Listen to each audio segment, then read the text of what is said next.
All right, perfect. So once again, for those of us who are joining us on the recording, this is the Show and Sale and AU Arts SA Turning Art into Prints workshop. It will be led by my assistant, Katie Deller, and the Show and Sale team. So I hope that you enjoy. It is an elective workshop, so you do not need this workshop for the professional development program, but we're happy to have you join us anyways. And before we begin, I'm also just going to run through our 1 second. Oh dear. Perfect. There we go. Yeah, before we begin, I just want to make a land acknowledgement for the essay that in the spirit of respect and truth, we honor and acknowledge Mohkinstsis and the traditional Treaty 7 territory of the Blackfoot Confederacy, the Siksika, the Kainai, the Piikani, as well as the Stoney Nakoda, the Bearspaw, Chiniki, Wesley, and Tsuut'ina nations. We acknowledge the members of the Inuit and Métis community, and specifically the Métis Nation Region Free. And finally, in the spirit of reconciliation, and because we are treaty people, we acknowledge all people who make their homes here and who create and play and work here in the traditional Treaty 7 territory of Southern Alberta. All right, so why don't I move the mic over to my assistant, Katie Deller, who will get us started on our workshop. All yours, Katie. All right. Let's see. Hi, everyone. Thank you, Leah. Thank you so much for joining us today on this during this presentation. I'm really excited to, see all of your profiles. So this is great, and have you all attend. This is absolutely wonderful. Yeah, so I'm just going to share my screen, and we'll get right into it. Can you guys see that? Yep. I'm hoping you guys can. Okay, so let me know if you can. But anyway, so yeah, thank you so much for joining us for today's presentation. I myself and also the department representatives worked on this presentation. So we'll have a bunch of us, I might call on them just to talk about their slides and what they've worked on. And we put a lot of work into this to get some really good information for you guys.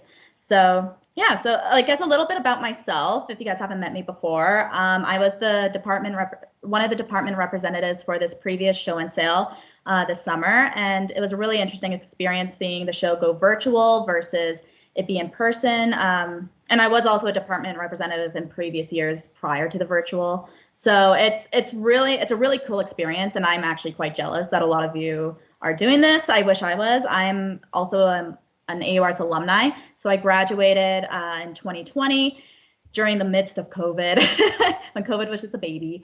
And yeah, so I graduated with a Bachelor of Design and specialized in photography. So I know a lot about how to photograph elements and then turning them into prints and post-production and all that kind of stuff. So if you have any questions, feel free to reach out to me about photography, printing, anything of the sorts. And yeah, so that is kind of like my background in relation to this. So yeah, I'll get right into it. So why should I print my artwork? I have had a lot of artists in previous years not want to print their artworks or just want to have one singular piece be their main focus, which I absolutely agree with, and I think you should. But I think where a lot of artists, like a lot of the, one of the most popular elements of show and sale in previous years was the printing and print departments. Like if you had previously gone to a show and sale like in person, or for those of you who have not, pretty much what happened was when you're in the main hall and you're going down towards the cafeteria, they would have these giant bins of prints. And it was such a fun experience just being able to go through them and find different artworks. And it was just a really cool element. And I love to collect prints, as do a lot of people that I know. Collecting prints is really fun, and just creating like gallery walls and houses. So yeah, printing is one of our most popular genres or categories. So that's one thing to keep in mind. And then also, really going into the presentation, it increases the amount of clientele who will purchase your work. So a lot of people I find, if they have, especially in photography, I found this in previous years, you'd have like a really large focal like statement piece, and it could have been like, it could be like 22 inches, like very large and beautiful. But I would have clients and I'd have, or buyers come up to me and say like, I don't have wall space for this. I love this print. Like I absolutely adore it and I want to purchase it, but I don't have the wall space. And so they were asking if they had smaller prints that they could then buy and then frame themselves. And sometimes the artist wouldn't have those. So it definitely increases the percentage of people who could purchase your work. And as well, like usually when you have larger pieces, they're priced heavier. And going into Photoshop, like for me in previous years, I would have a budget of like $50. And I would be like, okay, I'll spend it on this. But then I would find an art piece that I absolutely adored. And like I said, similar with the size, I couldn't purchase it, but for economic reasons. But I would be able to afford a print. So those are just some reasons why you should print your artwork. And I highly, highly recommend it. And we'll go over the benefits of printing your artwork and price as well. Like it's very affordable. And you guys have the school available to you and the IO lab, and really great resources. And I think it's a really great experience and thing to have under your belt, that you know how to print your artwork. And then also, real quick, Katie.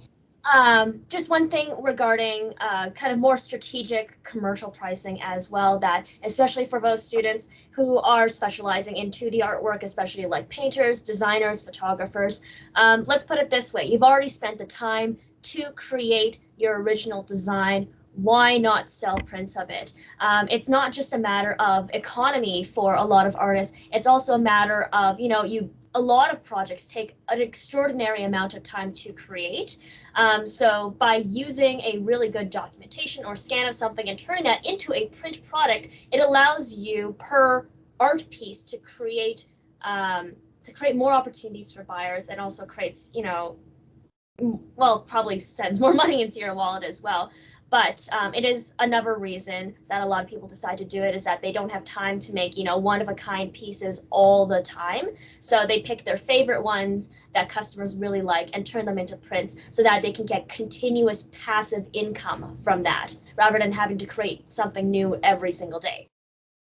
Absolutely. I 100% agree with that. And then as well, like there's the other topic on hand are editions, and that is a whole other separate topic, and we do discuss that within the 2D printing, or how to price my artwork. So go take a look at that if you do want to price editions and things like that. But absolutely, Leah, that was a great point.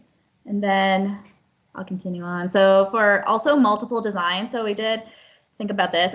If you did, like there are many like little pop-up shops, and you'll see this at places like London Drugs. If you have your artwork and you're like, oh, I would love to see this on a pen, or print this as a sticker, or mugs or t-shirts and that kind of stuff, we're not going to say no to that, but it does take a bit of consideration, because once you print on a mug, you're then kind of entering that category of the ceramics and the actual like homemade, like human actual like people who put in a lot of time to their ceramics. So you're entering that kind of category. So if you did want to print on pens, stickers, mugs, or not just stickers, but like mugs, t-shirts, things like that start to kind of go into different categories. We highly recommend talking to your department representative just to make sure that it is okay. And then we can recommend some different things as well. So just to keep that in mind, like we're not saying no to these, but just keep that in mind. And yeah, talk to your department representative. So here's the layout of our presentation. We're going to go over how to photograph and scanning your artwork, post-production and output. I'll be going over this because a lot of people, I think, don't know about this. And then printing, and then stickers and more. So we'll go over like stickers, mugs, things like that then. So yeah, let's get into it. So how to print your artwork. Step 1. Photographing and scanning. So the main difference between photographing and scanning is photographing is mainly for 3D, large mixed media pieces that you can't put on like a flatbed scanner, things like that. So I'll be going over that a bit. And then scanning is mainly for like canvas pieces, paintings that don't have a lot of mixed media glued onto them. And then, I mean, you can, but it's just a bit easier to do it. Just flat pieces and like 2D artwork. And then I didn't include like digital pieces because you're already going to have the digital file on hand. So yeah. So photographing your artwork, I highly, highly, highly recommend attending the workshops Intro to Photodoc and Photodoc 101. Absolutely, I 100% would, even as a photographer, just because you get a really great image. And this is especially for the 3D artworks and even for like really large 2D artworks. And I'll go over in terms of like that a bit later, and scanning and the price difference, mainly because like with 2D artworks, yeah, so West Canadian is an example. West Canadian, like what would happen if you have a really large scale painting and you want to turn that into a print? What a lot of businesses will do is they have a cap size for their flatbed scanner, so like 11 by 17, and they'll have to do it in sections, and you're going to have to pay per scan. And some of those businesses charge like $5 per scan. So if you have like a really large piece and it takes like maybe 6 scans for them to finally take it and stitch it together, and it's $5 per scan, you're gonna be spending around $30 per scan, which is a lot, like $30 for that one image, which is, it's a lot. So we'll go over the pricing for Photodoc days and why it's beneficial to go into that. But then, yeah, also Photodoc, you're gonna be supporting your other photographers, local students, and then you just really get a great image out of it for a very, very affordable price. And it takes a lot of that time and effort off your end. But if you didn't want to do the Photodoc, I also highly recommend attending Photodoc 101. And it just teaches you about even light, things like that, like how to light your pieces so they look really great and you get that great contrast. And yeah, and they'll also go over a bit of editing, but also I will go over this. So white balance is really important. I'm just going to go over the basics of this. Like I could talk hours about this, but mainly if you do decide to photograph it on your own, make sure that you're editing your photographs accordingly. So check the white balance, make sure you don't have excess tungsten or daylight, which is yellow and blue. Make sure the exposure and contrast is good, and you generally want to make them pop. So add a little bit of saturation if you want, or that kind of stuff. But you really want, the agenda is to make the print look as similar to your artwork as possible, unless you're selling a print, like a fine art print separately and doing something creative. But generally, yeah, you want to make it look as close to the item as possible. So take that into consideration. So here are some examples of good photos and bad photos. So this one obviously is underexposed. It looks gray when it's really blue. And I can honestly even get this, like if you take a photograph with your phone or you don't have that lighting set up, that's going to be present within Photodoc days. It's very, like, if you get this image, you're going to have to spend a lot of time in post-production, like hours. I'm talking about hours. And it's going to take a lot of that time and effort off your hands. I don't know about you, but I would absolutely go with this. Yeah, so you'll get a really beautiful image in the Photodoc days. So, and then, like I said, with pricing, for 2D artwork, prints, and paintings, you're going to be spending like, and this is under 4 feet by 4 feet, and 4 feet's a big size, like a big size. Like I said, if you have artwork and you're scanning it, you're going to be spending like for this, like upwards of $30 for one scan. You could easily just go to Photodoc and get a $2, like spend $2 on it. Like $20 or $30 versus $2. I would absolutely go this route. But yeah, here are some other prices for the Photodoc pricing. And we'll also go over this within the Photodoc workshop, but I just wanted to pull this as just an example. But yeah, I absolutely go and visit that. So here's some information on our Photodoc 101. We have a lot of videos on our stream, so absolutely participate in those. And if you have any questions following that, feel free to email me and I can see if I can help. And then also here is the QR code that will take you directly to the PhotoDoc workshop if you want that. Yeah, and it's hosted by our wonderful Leia. So yeah, we'll go into scanning your artwork. So Quinn Covey, she is our Team Eggnog department representative, and she worked really hard on this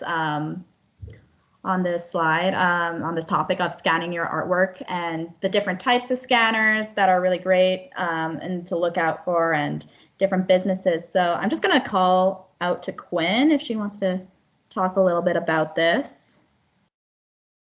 Quinn. Is Quinn there? Okay. All right. Anyway, I'll continue. So that's all right. So for scanning your artwork, you definitely want to look at different flatbed scanners. Ideally, flatbed is great for. I would traditionally go with flatbed. You can have drum and roller scanners as well, but those are mainly for just like if you have what's it called, like a cloth or just it on a paper or something that doesn't have that structural element like a canvas where you have the wood, and canvas is more of like a 3D piece in that sense. So you can't feed it through an actual printer. So you definitely want to, and also one thing I should mention in this presentation, we will recommend some businesses. Do your own research as well, call ahead, talk to your scanners and tell them like what you're looking for, and they will be able to recommend the best, what their best recommendations for a good price. So yeah, so just these things, some of these are good to keep in mind. Yeah, flatbed scanners. A lot of the flatbed scanners also you can find, if your piece is small enough, you could also do this on your own. If you go to like the fourth floor scanners, usually they'll have the lid that you can open up. And if your piece fits right on that, don't close the lid. Do not do that. Put your scan on and then scan your artwork, send it to your account. And it's quite easy that way. So you can pretty much do this on your own as well. But this is, if you don't feel like doing it on your own, just some things to keep in mind. Yeah, so we'll go into some businesses that offer some really great services. I love Resolve. Resolve is a fantastic, fantastic business. It's a bit more on the pricey end of the printing and scanning, but they do all the work for the Glenbow Museum. And the reason why it's pricey is that they will set up a meeting with you. And this illustrates the difference between going to a place like Costco or London Drugs. Not that I don't recommend those, but it's just they sit with you and go through the entire process. They do color correction. They go through absolutely everything stage by stage and make sure you get the best print possible and the best scan. So they do both scanning and printing, and they do really large artworks. Like I said, they do work for the Glenbow, so they do really large pieces and they take care of your work. I've visited the facilities and it's absolutely fantastic. So it's a really great thing to invest in, I think. So Resolve Photo, I highly, highly, highly recommend. And then, yeah, just give them a call and see what they try and get a quote from them. And if it's a bit much, that's all right. But yeah, you're going to be getting your bang for your buck pretty much. So yeah, and like I said, they have prints up to 12 by 17 here.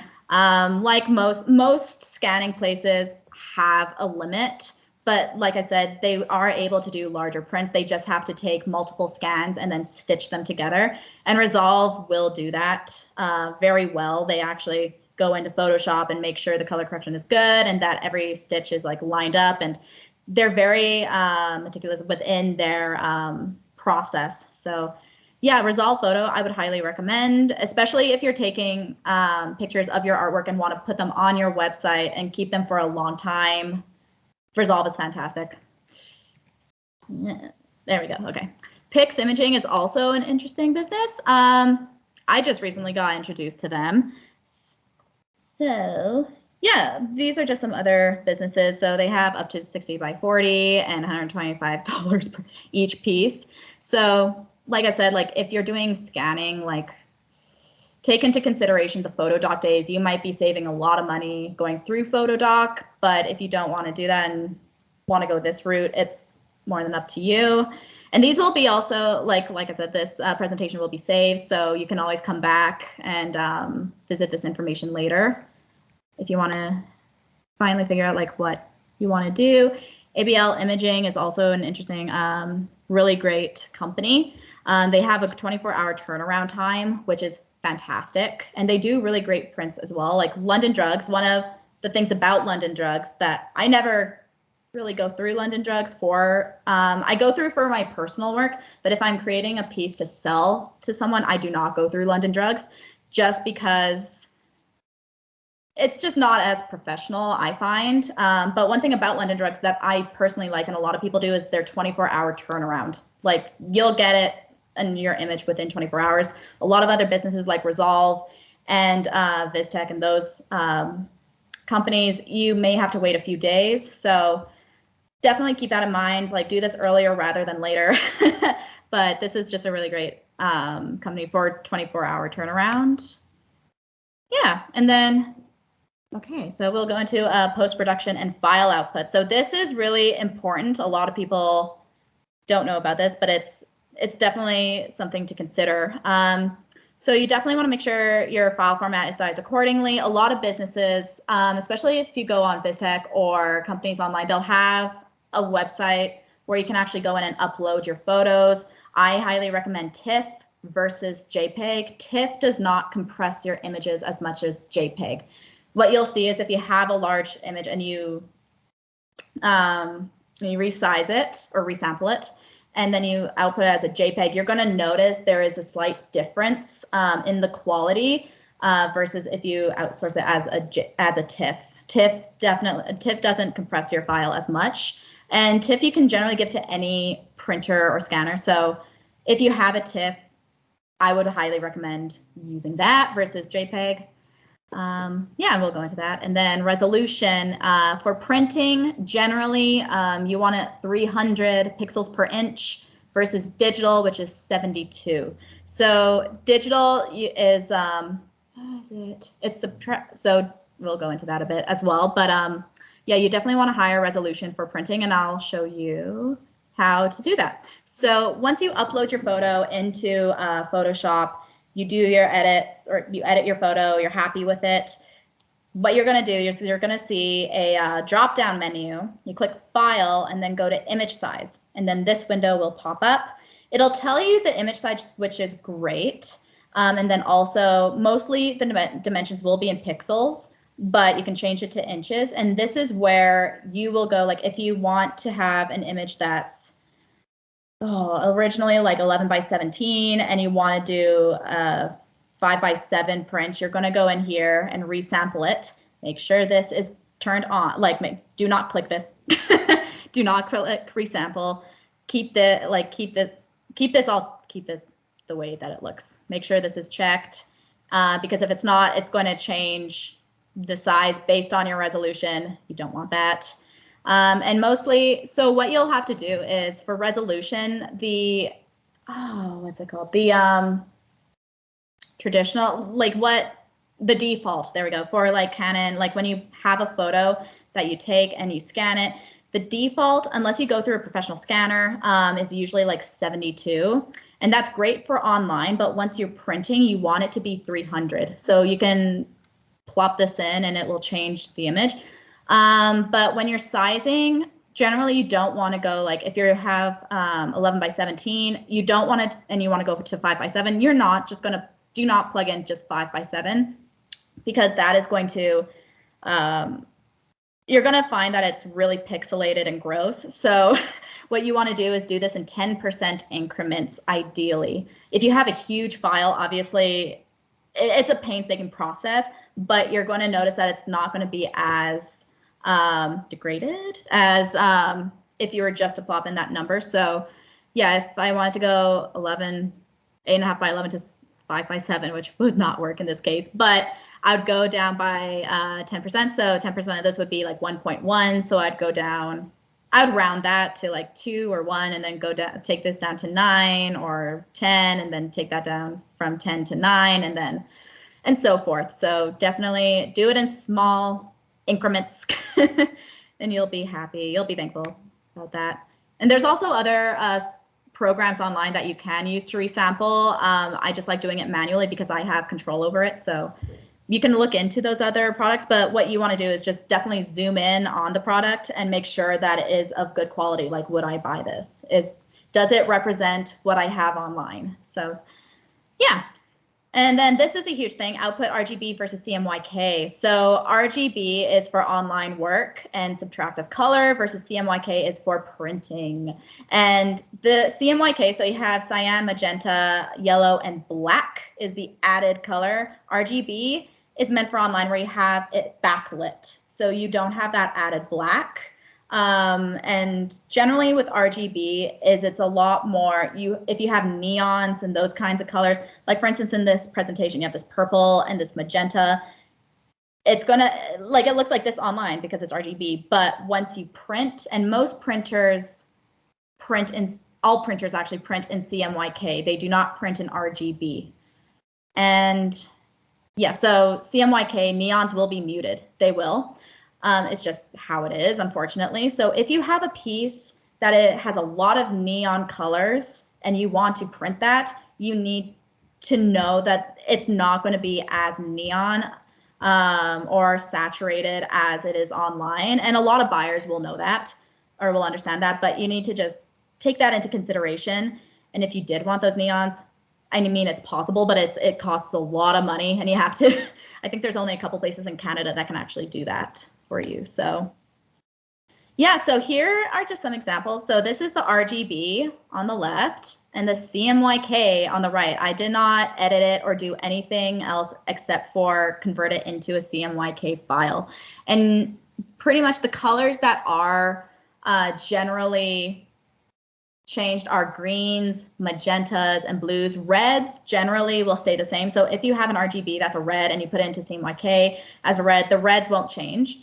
But you can tell, like, my hands stayed the same. The background has generally stayed the same, but it's just the magentas are less saturated and the neon green in this is just a little bit less. So if I saw this print and I was like, oh, I'd print this, it's not as saturated like as the purple. So I would definitely go in and change that. But anyway, so this is how you change your photo from RGB to CMYK. And you can tell if it's an RGB based on down here, it will tell you, like here it says RGB. But yeah, your color mode, and it'll say whether it's checked in here. This is a way to check whether it's in RGB or CMYK. The default is RGB. So what you want to do, and you want to do this before you edit your photos. You want to do this right when you upload your photo into Photoshop. Like, don't edit your photo and then do this because it will change everything. You want to do this straight off the bat. So you take your image, you go into image mode, and then go here and you can click on CMYK color. There are other ways to do this, but this is just the fastest way to go about it. And also with bits, this is a whole other thing, but 16 bits, you have a larger color gamut. So you can change this, but also do this right when you upload your image. But yeah, so that's how you change it to CMYK. And this is my CMYK image. So that was my RGB. This is my CMYK. And how you can actually edit it to bring back the purples or the magentas and try and, it won't be the same as the RGB file, but you can get it close. And this is how I personally do it. It's a lot faster, but like I said, there are other more professional ways of doing it, but it's a bit of a longer process. So what you do is you go into adjustments and then go into hue and saturation. And it's going to look like this little icon. You go in here, don't do 100, but there's like a drop down menu. Click on this and it'll be on master initially, and master does everything. So if you went saturation, it will take all the colors and just saturate those. So you can drop this down and actually go into magentas, and that's the color I really want to target. And then you can take your saturation and up it. 100 is, I never usually do 100 because I find that you will get halos and just other kind of just not things you don't want. But with this, I actually found that 100 worked, surprisingly. But yeah, take it up by increments. And if you feel like 100 works, great, but always double check, like zoom in, look at the quality, because it's going to be smaller here versus in person. So you definitely just want to double check on that. yeah, so that's pretty much how you bring back those colors if you want. So yeah, I guess we'll go on to printing your artwork. So yeah, you Katie, can. we just have a question from Terry. So Terry's been told to make the switch from RGB to CMYK with a flattened image only, not layered, for good results. What do you think about that? With a flattened image? With a Yes. flat, not with a layered file. Yeah. So I also agree with that. Don't do, like I said, you want to do it initially when it is flat, when you bring it into Photoshop. Just because when you change it, it's going to change all of your layers, and it's just, you're going to notice like all your layers are going to change. And it's just the quality afterwards. Like it looks a lot better from the beginning with a flat image, even if you have all your layers afterwards and you flatten it. Yeah, it's just the quality is going to be a lot better. So I would also agree with that. Do it as a flattened image. So I'm just going to put this out there because I realized I think we missed it in the slides, but I just want to note that all of these processes, like switching from RGB to CMYK for specifically printing, whenever you get an image file of your artwork, and you know that you want to have it both as a digital documentation and as a print, you need to make a duplicate file, and that's really important. So when you get that initial scan or photograph, make sure you have that as a master file, and then whatever you do to edit it for digital documentation is one process that needs to be labeled digital or labeled something else. And then if you want it as print, that way you still have access to a master file that you can switch into CMYK. So it's really important to have that master file and to make babies from them for whatever you need. And that, because your CMYK file, it will be suited for printing, but when you try to use it online, yeah, all those edits that you do for magentas and blues and whatnot, yeah. So I just wanted to throw that out there, that make sure whatever you're doing with your files, make sure you have that master file and name your other files, with some kind of extension or something, so you know which one's which. Absolutely. No. And I I used to not name my files, and our teacher would be angry about that. But like, even it's just a means of going back and being able to retract your steps so you don't have to go and rescan or rephotograph. And it's just absolutely like make babies, make little extra layers and products and go based on that. Yes, absolutely. No, that's a very, very good point. Thank you, Leah. I forgot. That was a good point. And then, yeah, I guess we'll go on to printing your artwork. So these are some companies that you can use for printing. And like I said, like you definitely want to talk to your printer and scanner or whoever is going to be working with your piece. You want to make an appointment with them. You want to go through the process and actually tell them what you're looking for, what colors you want pushed, etc. So Resolve is great. VizTech is another fantastic company for printing that I usually go through. And VizTech is more affordable than, I don't want to say affordable, but it is. It's a bit more affordable on a student's budget versus Resolve, but I would still go with Resolve. Yeah, so here's just some information that Euxin was able to provide on some printing businesses within Calgary that are also great. Like Little Rock Printing is also a really great process. And she was able to get us a 10% discount for show and sale artists. So this is fantastic. Use this. They can print up to 13 by 15. So if you do want to do larger prints, you may have to go through VizTech or Resolve or other companies, just to keep that in mind. And then Cat Print, I mean, you can purchase and then order it and they'll send it to you, but that's a whole other thing, like if you've got the time for that. And they have free sample kits for their papers, which is amazing. Some companies don't do this, but sample kits, I'm going to go over test prints eventually, but you definitely want to do test prints. So what you can do is you can take one image, like a bunch of your images, if you have a whole bunch, get like a smaller, get like a smaller portion and then put them all on like one small page, like 8.5 by 11, and then send this to anyone you're printing with. This is to any printer. Send this to anyone, and then you can test different types of papers. And like I said, with CapPrint, they also have free sample kits, which is awesome. So you can try like natural papers, things like that, those kinds of services. Digital Post is also great. I actually highly recommend Digital Post, specifically also for scanning. I've gone through them before, and they're a really great process and really great team to go with. Staples is, I would not. I mean, if you're in a really big time crunch and or if you're on an extreme budget, Staples, you can absolutely try, like send test prints first and try them. But like I said, quality wise, I would recommend another company, but Staples, absolutely, like Staples is upping their game. So if you want to try them, go for it. But yeah, try test prints wherever you go, just to make sure the color's good and everything like that.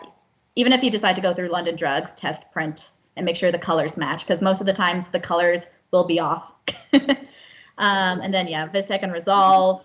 And then they do batch printing, which is great. So Viztech and Resolve. So batch printing is if you want to print like up to 20, 30 prints and stuff like that. So if you want to do 20 or 30, they can actually do a whole bunch of them. So, which is great.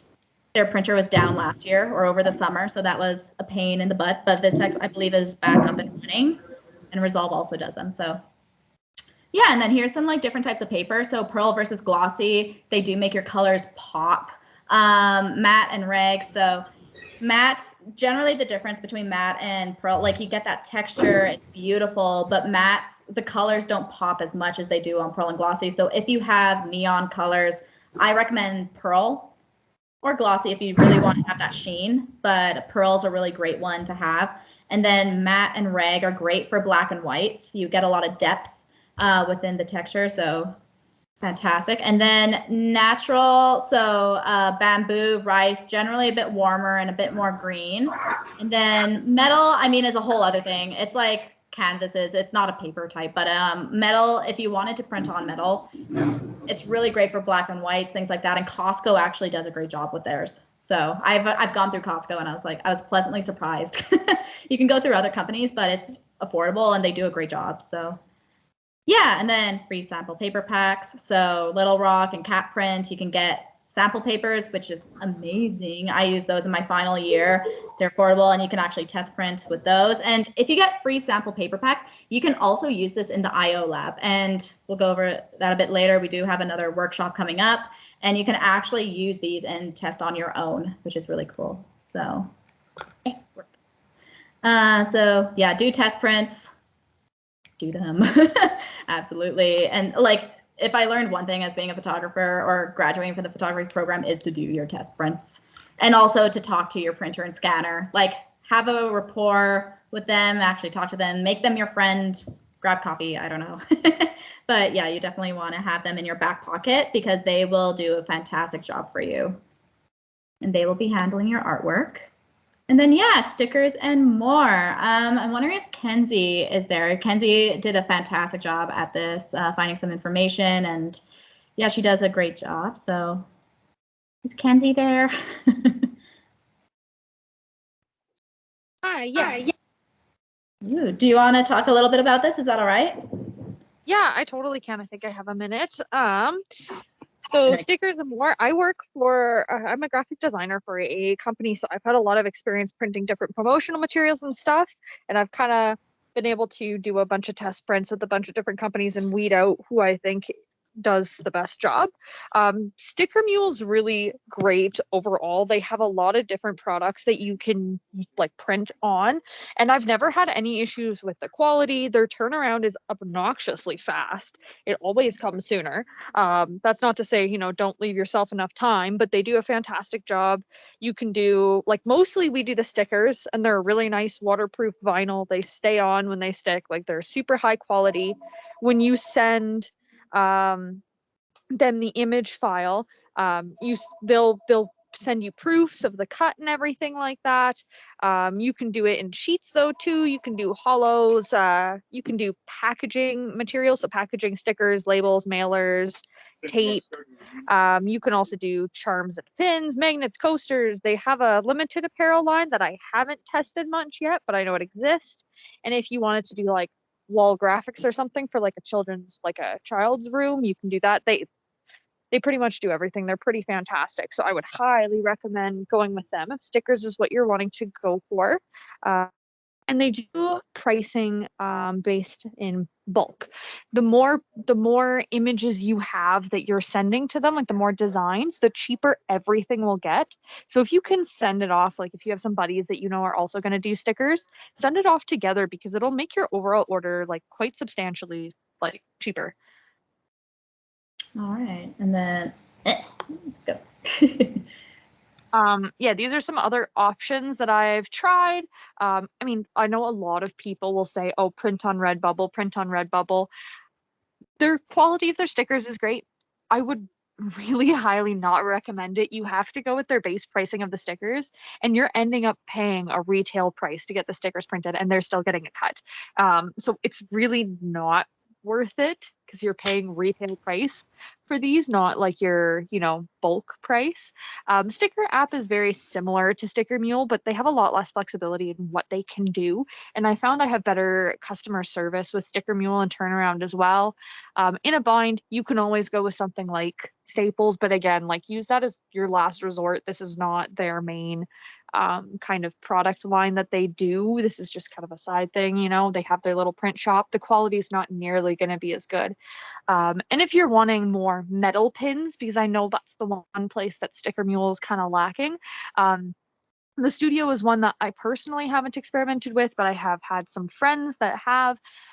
They just really do like the different metal and enamel pins, but they have quite a lot of flexibility in what they can do and how they can design it for you. So if you send them what you're wanting, how you're wanting it cut, what you're wanting to be, actual colored enamel in it or just different colors of metal, they have a lot of flexibility in what they can do. But again, stuff like that process with the studio does take a lot of time because they will send you mock-ups and tests of the pins before they actually do the full production line print. So that all takes time, right? I guess I should mention Sticker Mule can do that too. You can request, I think it's like a 10 pack or whatever of test color prints and everything before you print your line. For like, I think it's like $3 or something. It's not very much, but again, make sure you budget yourself enough time to get those test prints done. Mm-hmm. I love Sticker Mule. They're great. And then, okay. In terms of more options for packaging, I mean, Sticker Mule has like the little mailers, but if you're wanting like, if you're needing boxes or you're wanting more bags or bubble wrap or whatever, you can always go to places like Staples if you're in a bind because you can buy things individually. But if, again, you want to get in touch with some buddies and you want to do a big order, I would recommend Uline. They sell everything in bulk. And so usually depends on what it is, but usually buy per carton. And it's like, here's the carton price, and every carton will have, I don't know, X amount, and they're quite large. So if this is something that like, I know for myself, I'll buy jewelry boxes in bulk because I know that I'll always need them when I'm like packaging pendants, or you can buy like the mailers for your prints and the backing paper and whatnot. So but it is more beneficial to order larger. So again, get some buddies together. But they have, I think, one of their Canadian warehouses is out of Edmonton, so it's not far. They can literally do next day shipping. It's fantastic. If you're wanting more custom stuff, I would recommend maybe Digital Post. Again, they can make you more custom mailers.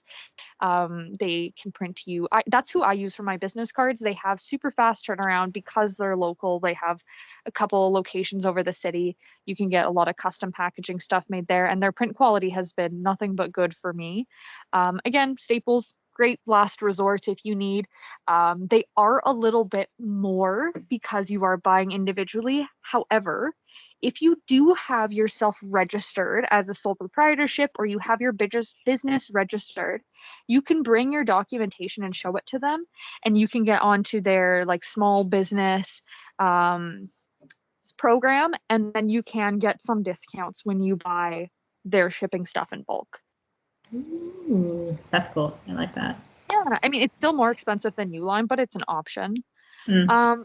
Another thing you can do that I would highly recommend if you want really nice branded packaging, but you have a very tight budget like I do, go on Amazon, go to the bookstore or Michael's and grab some lino cut stamps. Like literally you can use a block and a tool and then get like a little hunk of wood and make some stamps. If you have a logo, you know, carve your logo. If you want to do some print or whatever have you, it's not too much. And I have a couple lino cut stamps that I've made of my logo, and it makes packaging so easy because I just go and I get bulk boxes from Uline. I just take an evening and I just, you know, stamp on the stamp pad, stamp on the box, and everything looks super professional. If you do back the lino cut stamps with wood, you can use it like an actual stamp. You don't need the ink in the roller. And it works super duper well. The nice thing is if you go to Michael's, you can use their 40% off coupon and get it for next to nothing. I think I got mine. Sells them on Amazon. I think it's the same price as Michael's for like 18, 19 bucks. Then you use your 40% off and it's, yeah. I didn't even use all of the lino cut rubber when I made my stamp. There was so much extra, so it's great. Oh my gosh, it beats using a potato. Yeah. But yeah, my recommendation is regardless of who you choose to go with, always plan ahead and make sure you can ask for test prints. So make sure you give yourself enough time. I know things get really crunched with show and sale. So if you're going to be especially ordering something, try to do so as soon as possible so you have time to not only ship them in, but make revisions if things don't come out not. No, that's a really great point. Thanks, Kenzie. I think, especially in regards to that, you do want to make sure you get your prints. Like I know some people may be inclined to print after someone purchases their artwork. Don't do that. You never know what's going to happen, whether the printer is down or something, and then you have to refund, and it's just a mess. So you definitely want to do a lot of this before you actually list your artwork. Make sure you have the printer, the paper that you want, and everything. So like give yourself enough time for everything. So earlier rather than later is great, and you'll thank yourself for that. And yeah, thank you so much, Kenzie. That was great. Like a great amount of info, and I even learned a lot. I'm gonna use the lino cuts. No worries. I'm putting in the bathroom at work, so I'm gonna dash. But if you guys have any questions, feel free to email me at all about any of those specific businesses. I'm gonna put my personal email in the chat for you guys because I'm having issues getting access to my AU Arts email. But feel free to reach out to me there if you have more questions about any of those recommendations that I gave. All right. Well, yeah. Thank you so much, Kenzie. That was awesome. Thank you. And then yeah. And then another thing also that I should mention in terms of packaging, specifically for prints, for those of you who want to sell, it is mandatory that when you package these, you have to have a backing, like a cardboard backing for it, and then a sleeve, whether that's a plastic sleeve or an envelope, whichever. That is a requisite that we have just so that the print doesn't get damaged, whether you're during oh my gosh. Yeah, when the customer picks it up. So yeah, definitely have a backing, any kind of cardboard, such as that. And then you can get the cardboard from the bookstore as well. So keep that in mind. You can get it for very low cost or even free. And then Mona Lisa also sells some great sleeves, some plastic sleeves. And plastic sleeves are nice because then especially for show and sell in previous years, they can actually see the print through it, but because they're going to be picking up the print, it can be in an envelope. But yeah, Mona Lisa has some really great plastic sleeves for a really great price as well, and Michael's as well, and the dollar store. But Mona Lisa is a really great business, and they have a lot of options, and they really like to support the local artists. So yeah, that's another point.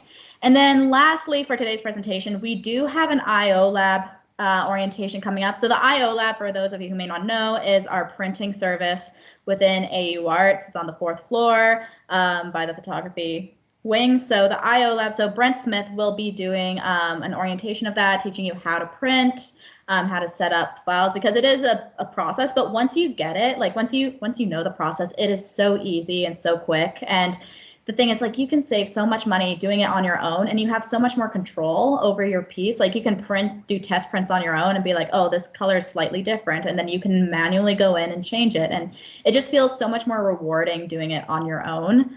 And it's also like more affordable as well. So definitely.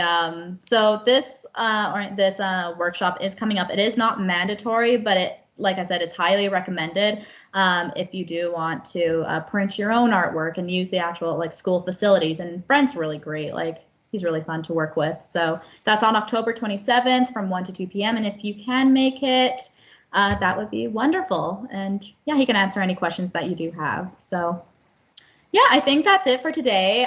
We are so close to, I think we got 4 minutes to go before 2 o'clock. So yeah, thank you all so much for joining me today. And yeah, if you have any further questions, feel free to reach out to any of our team members.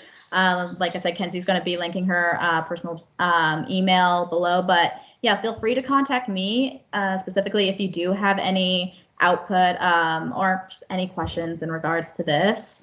Yeah, thank you so much for joining, you guys. This was great. Don't know if Leia has anything else she wants to mention in the end, but. No, I mean, that's pretty good. Thank you, everyone on the Show+Sale team, Katie, Yusin, Quinn, Kenzie, for putting this lovely presentation together. And thank you, Katie, for leading it. So yeah, thank you all for joining us today. If you have any questions, please, like we have an open floor, you can type them in the meeting chat, or you can just, call out. Otherwise, we might be able to see you in person at the Iowa Lab orientation if you're interested in that. Mm-hmm. Questions? Let me see the chat. Brenton is great. Yes. Yeah, Terry. Do we need to sign up for the IO Lab or can we just show up? I think that's still in the works. Ideally, we'd love you to use the QR code and sign up formally on the form. But Brent does know that we're doing a group orientation. So if you just don't have time and you just last minute want to show up, I think that's fine. But we would love you to get the form done, mostly because how to school kind of tracks usage of different spaces is they like to use like forms and stuff. And it really helps Brent out on his end if he knows that there's people coming, because he can show the school and say, hey, look, people are using the IO Lab and we should, be providing more support and services in there. So it would be kind of a big favor if you could do that. But it's also okay if you have friends that do show up last minute. Yeah, I think that's great. Thank you so much. Yeah, of course, Zoe. The recording should be up, I'm thinking Sunday, probably. I just need to get a copy of the presentation from Katie. But as usual, all the recordings will be available on Microsoft Stream on the Show+Sale virtual workshop channel. And you're welcome to binge watch it anytime you want and as many times as you want. Yes, binge watch me. Sounds great. All right. Well, yeah, that's it for questions. Thank you so much, you guys. And then, yeah, send me an email or your department reps if you have any further questions. All right. Well, thanks so much, you guys. And have fun in your classes or whatever you have going for the rest of your day. I think it's a bit gray, but yeah. All right.